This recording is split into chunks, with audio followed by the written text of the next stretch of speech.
Hello दोस्तों, welcome back to my channel. कैसे हैं आप सब? आई होप आप सभी अच्छे होंगे, खुश होंगे और अपनी पढ़ाई कर रहे होंगे। तो रात को बहुत तेज़ बारिश हो रही थी और साथ में ही 4:30 बजे के आसपास बहुत ज़ोर से बिजली कड़की थी और शायद इर्द गिर्द ही थोड़ी दूरी पर ही वो गिरी होगी, जिसकी वजह से 4:30 बजे मेरी आंखें खुल जाती है। और आंखें खुलने के बाद में मुझे बिल्कुल भी नींद नहीं आती, तो मैंने सोचा चलो उठ ही जाते हैं और कुछ नहीं हो सकता। तो पर लाइट भी जा चुकी थी और मौसम इतना ज़्यादा ख़राब था बाहर का कि मैं बता नहीं सकती। मुझे बार बार ख्याल आ रहा था उन जानवरों का जो हमारे घर आते हैं खाना खाने के लिए, जिसमें से गाय है वो बेचारी, उसका घर नहीं है, और जो कुत्ते हैं वो भी इधर उधर ही अपना आसरा ढूंढते हैं उनका, और जो चिक्की था वो भी हमारे घर पर नहीं था। तो उनके बारे में सोचकर मुझे बिल्कुल भी नींद नहीं आ रही थी, तो मैं उठ चुकी थी। फिर मैंने उठ के अपनी ड्रेस वगैरह पहनी सर्दी वाली और शॉल वगैरह लिया, और फिर मैं आ जाती हूँ बाहर। थोड़ा सा देखती हूँ कि मौसम का क्या हाल है, पर अभी भी मौसम बहुत ख़तरनाक नज़र आ रहा था। बिजली वैसे ही कड़क रही थी और बारिश वैसे ही हो रही थी, और इस बारिश के शोर ने रियल में मुझे बहुत परेशान किया। मुझे बारिश पसंद है, पर इस तरीके से सर्दी में जानवरों को भी परेशान करना मुझे थोड़ा सही नहीं लगता, खुद के लिए भी नहीं लगता है। फिर मैं आती हूँ भगवान से करती हूँ। तो सबसे पहले मैंने घी को गर्म किया, और घी गर्म करने के बाद, क्योंकि अब सर्दियों में घी इस तरीके से जम जाता है कि इसको ठंडा करने पर ही ये काम में लिया जा सकता है। तो मैं आती हूँ भगवान से प्रार्थना करती हूँ, खुद के दिमाग को शांत करती हूँ और कहती हूँ भगवान को कि हम इंसानों के पास छत है, घर है, सब कुछ है, हम यहाँ अंदर हैं, वो बाहर बैठे होंगे टकटकी लगाए, सिर्फ आपसे आस होगी उनको, और आप प्लीज़ उनकी कोई मत देना, उनकी मदद करना, क्योंकि इंसान तो अब इंसान रहा ही नहीं। इंसान में इंसानियत मर चुकी है, मानवता नहीं है अब इसके अंदर। वो अपना रुपया पैसा दौलत शोहरतों के चक्कर में इतना खो चुका है कि उससे कोई उम्मीद जानवर करे तो वो जानवर की ना समझी होगी। और फिर बारिश जैसे ही रुकती है, मैं बाहर आती हूँ और देखती हूँ बारिश को, कितना पानी आया था, कि पौधों का क्या हाल है। छत पर जाती हूँ तो इर्द गिर्द का और देखती हूँ मौसम कैसा है, बारिश और भी आने का विचार है या नहीं है, बादल किस प्रकार से बने हुए हैं। तो इन सब का जायज़ा लेने के लिए मैं छत पर आ जाती हूँ, और छत पर देखती हूँ तो मौसम साफ़ नहीं था। मौसम को देखकर मुझे हैरानी हुई थी कि अभी बारिश हुई है क्या? इस तरीके से कोहरा छाया हुआ था कि मानो कुछ हुआ ही ना हो, सिर्फ कोहरा था, बारिश आई ही ना हो। मैंने ये विचार किया था कि बारिश आई होगी तो इर्द गिर्द का जो मौसम होगा वो साफ़ होगा, कोहरा नहीं होगा। पर इर्द गिर्द इस प्रकार से कोहरा था कि मैं देख के हैरान हो गई कि ये क्या है। सर्दी ने अपना एहसास दिला रखा था। कोहरा इस तरीके से छाया हुआ था जैसे हर बार इस दिसंबर के अंत में होता है, पर वो रात को आई पूरी रात की बारिश ने इस कोहरे को जैसे टस से मस भी ना किया हो। इस तरीके से हमारे पेड़ पौधे भीग चुके थे। इनके लिए अच्छी थी ये बारिश, पर ज़रूरी नहीं जो चीज़ सबके लिए, एक के लिए अच्छी हो, सबके लिए अच्छी हो। और जो घर पर तार बंधा था उस पे भी बूंदे मोतियों की भांति लटकी हुई थी। मैं इन छोटी छोटी चीज़ों को देखती हूँ, गौर से देखती हूँ, मुझे खुशी भी होती है देखकर। और प्रकृति की जो सुंदरता है उसको देखकर रियल में मुग्ध हो जाती हूँ। कभी कभी सोचती हूँ प्रकृति से बड़ा कोई भी नहीं है। सोचती नहीं हूँ, मानती भी हूँ कि रियल में प्रकृति से बड़ा कोई नहीं है। ये प्रकृति अगर चाहे तो कुछ भी कर सकती है, पर ये इसका दिल बहुत बड़ा है। ये बहुत मौके देते हैं हमें हमें खुद को सुधारने के, खुद को बेहतर बनाने के। इसको जितना भी हमने नुकसान पहुंचाया है उससे ज़्यादा ये हमें मौके देती है और बेहतर करने को, हमें और बेहतर बनाने को, इसके साथ ज़्यादा छेड़छाड़ ना करने को। पर हम इंसान बाज नहीं आते हैं, और जब इसका सब्र का बांध टूट जाता है तो ये कुछ इस तरीके से अपने आप को करती है। छत छत पर से मैं नीचे आती हूँ, और ये जो गाय का बच्चा है हमारे घर के आस पास आ जाता है, तो मैं नीचे आती हूँ। दरवाज़ा बंद था, मैंने दरवाज़ा खोला और इसके लिए मैं खाना भी लाई थी, रोटियां भी लाई थी 3-4, और रात को जो भी सब्ज़ी बची हुई थी, सब्ज़ी के छिलके थे, और इसमें मैंने 1-2 गाजर भी डाली हुई थी उसकी सब्ज़ी हम नेक्स्ट डे बनाने वाले थे। पर मैं क्या कर सकती हूँ, मैं मजबूर हो जाती हूँ कभी कभी। मुझे पता है घर वाले डांट भी लगा देंगे, पर मैं कुछ नहीं कर सकती। मुझसे जितना होता है मैं कर देती हूँ। पर इसको भिगा हुआ देखकर मेरे दिल पर मानो छुरियाँ ही छुरियाँ चल गई। मुझे खुद से इतनी गुस्सा आ रहा था कि क्या, कुछ भी नहीं हमारे हाथ में। और फिर मैं अंदर आई और मैंने पढ़ाई की। तो मम्मी ने बनाया था ये हलवा आटे का, और जिसको हम राजस्थानी लापसी भी बोलते हैं। और इस मौसम में ये अच्छी भी लगती है, खानी भी चाहिए। और वही ऐसा मौसम हो तो क्या ही खाए, कुछ गर्मा गर्म इस प्रकार का ही हो जाए। फिर नीचे रह रह कर मेरा दिमाग और मेरी आंखें पूरी तरीके से ख़राब हो चुकी थी। मतलब अंदर लाइट के प्रकाश में रह रह कर मुझे ऐसे अजीब-सा महसूस हो रहा था, इसलिए मैंने सोचा मैं तो जाऊँगी बाहर। और बाहर मैं गई, 12 बज रहे थे उस वक़्त, दोपहर का मौसम था। पर अगर आप इर्द-गिर्द का नज़ारा देखेंगे तो मुझे ये दोपहर बिल्कुल भी नहीं आ रही थी। जैसे मैं 6 बजे छत पर आई थी, वो मौसम मैंने एन्जॉय देखा था, उसी प्रकार से ये 12 बजे का मौसम था। और इस वक़्त मैं एन्जॉय करने के लिए आई थी, ताकि जो मेरे इर्द-गिर्द का मौसम है उसको देखूँ और अच्छा महसूस करूँ। मेरी आँखें, मैं चश्मा वहीं छोड़ दिया था मैंने, मैं चश्मे को साथ में नहीं रखा, पहना नहीं मैंने, इसको छोड़ दिया मैंने। मेरी आँखें एकदम से ही मतलब लाइट में रह कर इसको लाइट से नफ़रत हो जाएगी, पूरे दिन में ऐसे ही रहेगी तो मैं छत पे आ गई। और ये ठंडी जो हवाएं थी जो धुंध के साथ में आ रही थी, वो मेरी आंखों से टकरा कर मेरी आंखों को एकदम सुकून दे रही थी। और मैंने इतना अच्छे से महसूस की इन हवाओं को, खुद को इतना तरोताज़ा महसूस करवाया कि धूप ना आए तो भी चलेगा, पर मुझे थोड़ी सी हवा बाहर की चाहिए। मैं नहीं रह सकती पूरे दिन एक ही कमरे में बंद, एक ही जगह पर। और मैंने अपने चश्मे को छोड़ दिया और मैं बस नज़ारों का आनंद ले रही थी, इधर उधर देख रही थी। और इस इधर उधर के देखने में मैं आपको बताती हूँ कि बच्चे पतंग उड़ा रहे थे। इतना खतरनाक था ये मौसम। एंजॉय कर रहे हो आप कपड़े पहन के सब कुछ, चलो ठीक है, मजबूरी है तो आप जा सकते हो। मेरी मजबूरी थी इसलिए मैं छत पर आई हूँ, क्योंकि मुझे सफोकेशन हो रहा था अंदर ही अंदर रहकर, और मेरी आंखें भी दर्द कर रही थी, तो मैं छत पर आ गई थी।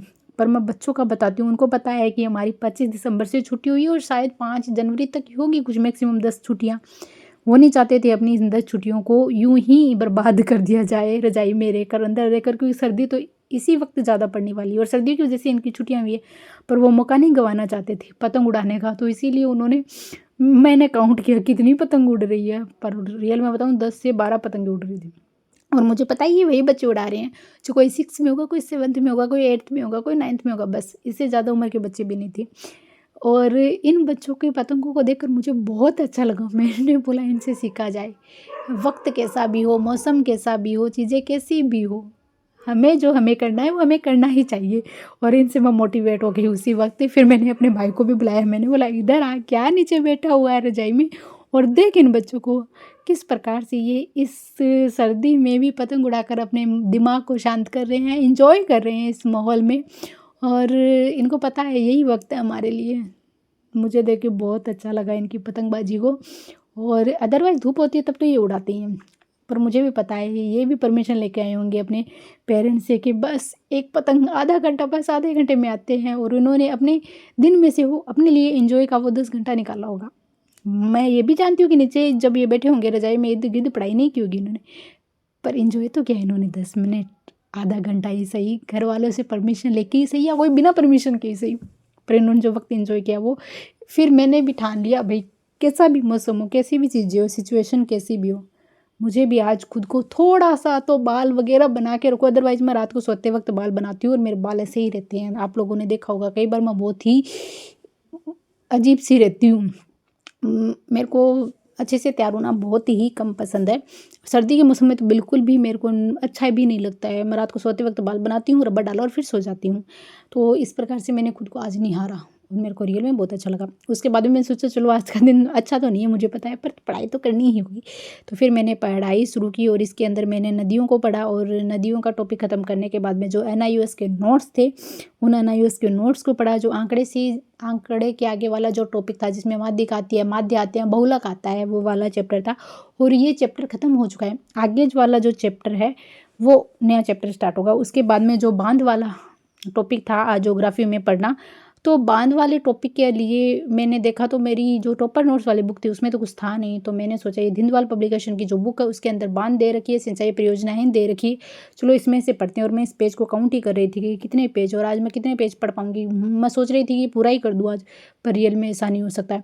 आप ना एक साथ में ज़्यादा पढ़ने का प्रयास करती हो तो वो समझ में नहीं आता है। आप धीरे धीरे आराम से तसल्ली के साथ में सुकून से मन लगाकर जितना पढ़ते हैं वही आपके दिमाग में जाता है।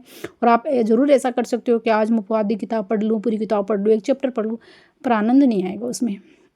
तो फिर मैंने पूरा नहीं पढ़ा, मैंने आधा ही पढ़ा इसमें और फिर मैंने उसको छोड़ दिया। मैंने बोला कोई नहीं, मैं मानती हूँ मेरे टाइम टेबल के हिसाब से सब कुछ चीज़ें नहीं जा रही है फ़िलहाल तो, पर कोई बात नहीं, हम जो भी सीखेंगे मन से सीखेंगे, हमारे दिमाग में जितना ग्रहण होता है उतना ही सीखेंगे। उसके बाद में बाकी रहती है हमारी इंग्लिश, तो मैं इंग्लिश को भी पढ़ती हूँ। आज कुछ सब्जेक्ट है मेरे वो छूट गए, वो मौसम की वजह से और चीज़ें, रात को मेरी अच्छे से नींद पूरी नहीं हुई थी, उसकी वजह से भी मेरा माइंड थोड़ा सा डिस्टर्ब हो चुका था। वो बोलते हैं ना, ऐसे मौसम में नींद भी आती है और नींद आती भी नहीं है।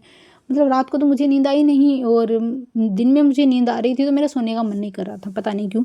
तो फिर मैंने रात को 3 क्लासें डाउनलोड की और बैक टू बैक मैंने ये क्लासें ली और इन क्लासों को लेने के साथ में ही जो हमारा टीचिंग मेथड है वो कंप्लीट होता है। और जो अभी बाकी रहते हैं हमारे 2-3 टॉपिक बाकी रहते हैं, जिसमें इवैल्यूएशन आता है, डिफ़िकल्टीज आती है, रीमेडिकल आता है और ये जो कुछ चीज़ें हैं वो 3 सब्जेक्ट टॉपिक हैं जो हमारे बाकी रहते हैं।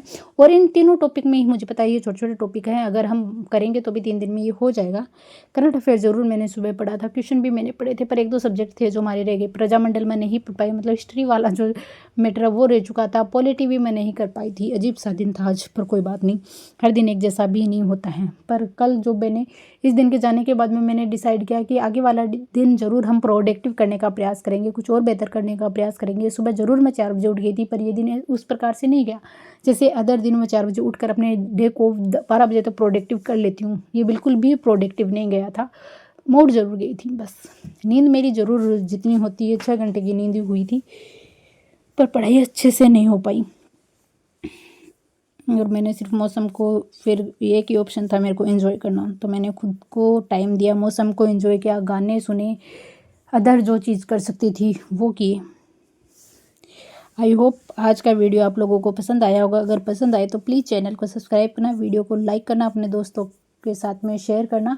हर दिन एक जैसा नहीं होता है, किसी दिन आप कम पढ़ लो तो बिल्कुल भी मत घबराना, टेंशन में मत आना कि आज पढ़ाई नहीं की, हो सकता है कल तुम इससे ज़्यादा पढ़ाई कर लो।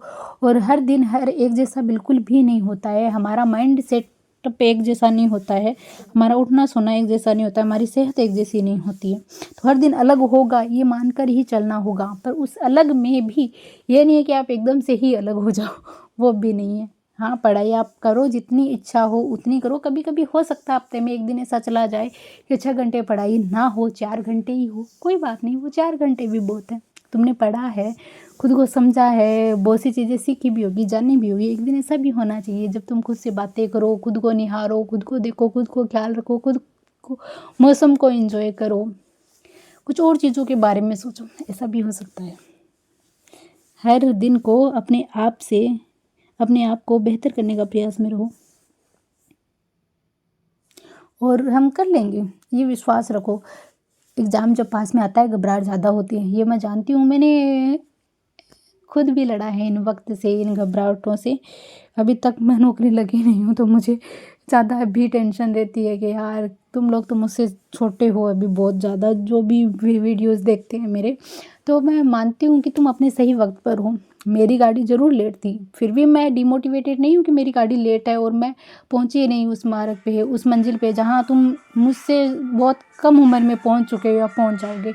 फिर भी मैं यही उम्मीद करती हूँ कि जो होगा अच्छा होगा। हमें अपने जीवन से सीखना है, वो बेहतर सीखना है, अच्छा सीखना है। इसलिए पढ़ाई करना भी ज़रूरी है और पढ़ते रहना भी ज़रूरी है। जिस भी सोर्स से आपको पढ़ाई सूटेबल हो वो सोर्स आप अपना सकते हैं। यूट्यूब हो गया, कोई कोर्स हो गया, किताबें हो गई, जो भी आपका मन, दिमाग और आपकी जर्नी आपको आसान बनाए, स्मूथली वहाँ तक आपको पहुँचा दे, बस वही चीज़ चुनना। Bye bye all of you.